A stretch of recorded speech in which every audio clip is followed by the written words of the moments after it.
তিনি তার বাবা মায়ের বিরুদ্ধে পারিবারিক সহিংসতা প্রতিরোধ সুরক্ষা আইনে তিনি একটি মামলা দায়ের করেছিলেন, যেখানে তিনি দাবি করেছিলেন যে তার বাবা মা তাকে বিভিন্ন সময়ে শারীরিক মানসিকভাবে নির্যাতন করেছেন।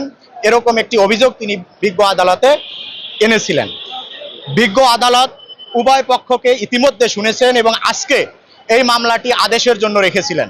বিজ্ঞ আদালত উভয় পক্ষকে শুনে আজকে তিনি সামারিলির এই মামলাটি, মিস মেহেরিন আহমেদের এই মামলাটি তিনি খারিজ করেছেন এবং খারিজ করাকালীন সময়ে বিজ্ঞ এই বাদীপক্ষে নিযুক্ত আইনজীবী তিনি যখন আদালতকে ইন্টিমেট করেন, তিনি জানান যে এখানে মিস মেহেরিন তিনি তার বাবা মায়ের সাথে বসতে চান এবং বাবা মাও এই বিষয়টি তার আন্তরিকতার সাথে দেখবেন এবং বসবেন। তখন বিজ্ঞ আদালত মামলাটি খারিজ করাকালীন সময়ে তিনি বলে দেন মৌখিকভাবে যে বিষয়টি যেন পারিবারিকভাবে মীমাংসা করা হয়, মধ্যস্থতা করা হয়।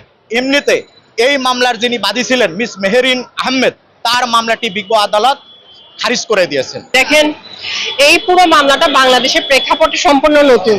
আমাদের যে পরম্পরা, আমাদের যে ট্রেডিশনাল লাইফ, ওখানের সাথে আমাদের এই ধরনের মামলাটা সম্পূর্ণ নতুন একটি প্রেক্ষাপট উন্মোচন করেছে বলে আমি মনে করি।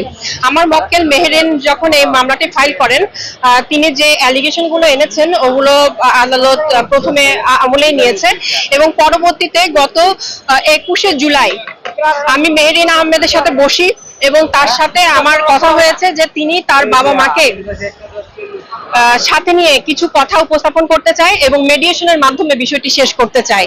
তো আমি বিষয়টি অ্যাজ অ্যান অ্যাডভোকেট এবং আমাদের পরিচয়ের পাশাপাশি আমাদের দায়িত্ব হচ্ছে আমরা সোশ্যাল ইঞ্জিনিয়ার।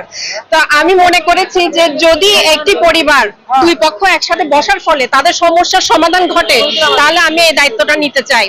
তো আমি আজকে আমাদের বিজ্ঞ আদালত 28 নম্বর সিএমএম এ এই বিষয়টি উপস্থাপন করেছি যে আমার মক্কেল মেহেরিন আহমেদ তার বাবা মার সাথে নিজেই বসবেন শনিবার বিকেলে।